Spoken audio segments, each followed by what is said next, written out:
This is your neighborhood-friendly ranter speaking, bringing you another edition of the best movies you've never heard of. And for this edition we have Bellflower. Now, the basic plot line of this movie is that these two friends move out to California and they try to live out their dream of basically being kings of an apocalyptic world. They build all these sort of machines like a flamethrower, and they build a car that shoots fire. They build all this kind of crazy stuff so that when the apocalypse comes, they can be the rulers. And the story sort of kicks off with Woodrow and Aiden. They go out to a bar and they meet Millie during a cricket eating contest. Yeah, that's very romantic. But they meet Millie, and Woodrow sort of falls in love with Millie, and they have this sort of whirlwind romance where they move in together, and it sort of chronicles the falling apart of their relationship and sort of the disintegration into madness. I won't give away too much because that would sort of cheapen it, but really what draws me into this movie is that it sort of epitomizes everything I love about independent films.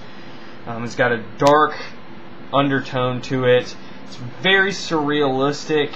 It's got a very compelling characters, great romance dynamics, and I would go as far as to call this a very surrealistic portrait of modern society and how our modern society looks at love and how our modern society views things.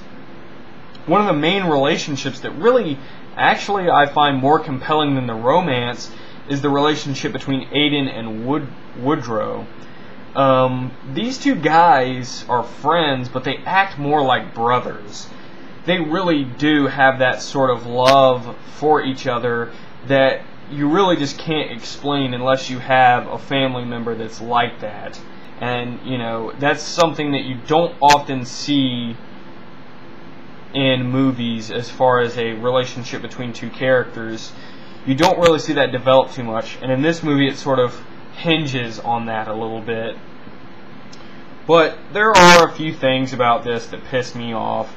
The main thing is the cover. Now I'll tell you why. This woman is not Millie. This woman is not the main catalyst / antagonist of the movie.